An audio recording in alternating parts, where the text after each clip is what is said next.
8 tips for choosing your content. It doesn't matter what you're posting in your creative endeavors, and it doesn't really matter what you're talking about.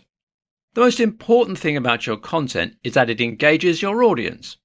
If you create content and no one cares about it, it's pretty much worthless and a waste of your time, energy, and money. But how do you make the content that is going to work best and really find people to connect with? How do you make something engaging? How do you engage with people watching your content? How do you make something that can connect with others outside of your usual audience and find new viewers and fans? In this tutorial, we will talk about the tips you should keep in mind when you're choosing the content you will create. Keep these ideas in mind as you attempt to forge forward on your path of being a content creator. Firstly, you need to always understand your audience. Do not create content that will not work well with the people who have been loyal to you. How did you get your first start as a content creator? What initially drew people to you? Don't rock the boat too quickly or change the type of content you create. You want to always engage with the audience that first found you. Make your content timely.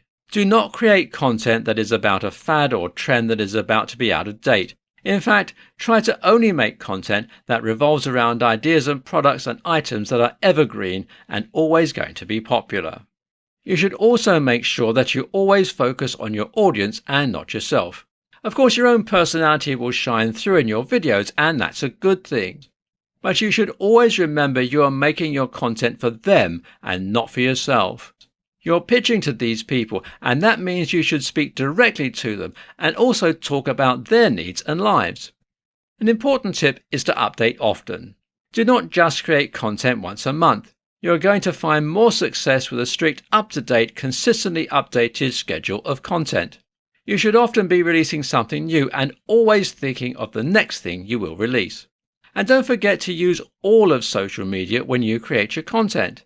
Do not just publish and talk about your new video or blog on Instagram. Make posts about it on Facebook, Twitter, TikTok, and any other social media site you can use. Spread the word. Also, you should talk about your content often. Of course, you want to post about it the day that it comes out, but don't stop there. Continue to advertise your new content and tell your audience about it daily. Now, don't overdo it. Don't spam your followers, but find new, inventive, different ways to get the word about your content again and again. Another tip to keep in mind when choosing your content is to introduce it the right way. Find a great way to open your content. Ask a question that needs answering. Relay a personal story to your audience or tell an anecdote that everyone can relate to. You want to hook people right away, draw them in and keep them engaged. This all starts right at the beginning. When you come up with the idea for new content, you also need to come up with a way to introduce it. Finally, a tip you need to always remember when creating content is that you should always leave your viewers wanting more. Pack your content full of great ideas and then, when it comes to an end, you should invite them back. Promise that they will get content like they just enjoyed from you more often. Give them a reason to return. This is a great way to not only build your audience, but keep the viewers you have loyal at all times.